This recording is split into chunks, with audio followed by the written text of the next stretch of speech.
তো hello guys, কেমন আছো তোমরা? আশা করি সবাই খুবই ভালো আছো। তো আজকে আমরা আবারও খেলবো হচ্ছে ক্রাফটম্যান 4।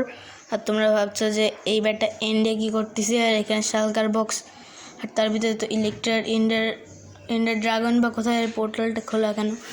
আসলে আমি 1-2 ঘন্টা ধরে খেলতেছি, 10-15 মিনিটের ভিডিও বানাইছিলাম, এন্ডার ড্রাগনটা ডিফিট করেছি, এরপর ইলেকট্রনিক্সই, কিন্তু পরে দেখি কি আমি তো রেকর্ডিং অন করিনি। আর এটা একমাত্র আমি একটা কারণেই বানাইছি, তাতে তোমরা পরে না বলো যে আমি ক্রিয়েটিভ থেকে এইগুলো নিয়েছে, এক্সপিগুলো নিয়ে নিই।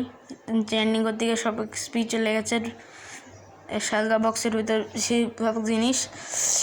আর আমি সরি বলতেছি। আর এখানে craftsman 4 I C the player in that এগুলো পড়তেছি। কেন দেখো আমার নাম বলতেছি এই দুইজন, কারা কমেন্টে জানিয়ে দিও। তো প্রথমবারের মতো জীবনে সার্ভাইভালি এন্ডার ড্রাগন মেরেছি, যদিও দেখাতে পারিনি, তার জন্য আমি আন্তরিকভাবে সরি। তবে মারতে তো পেরেছি।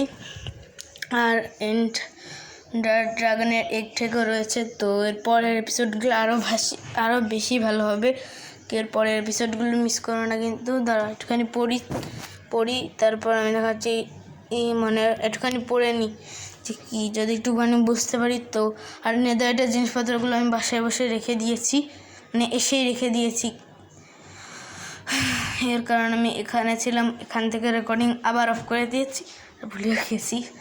তো আর আমি এটা এক্সট্রা রেকর্ডিং করার সময় করতেছি। আমরা ফাইনালি এন্ডার ড্রাগনকে মেরে দিয়েছি, তাই বেডের উপর লাফাচ্ছি। তো আজকের ভিডিওটা এই পর্যন্ত কি। আসসালামু আলাইকুম, সবাই ভালো থেকো।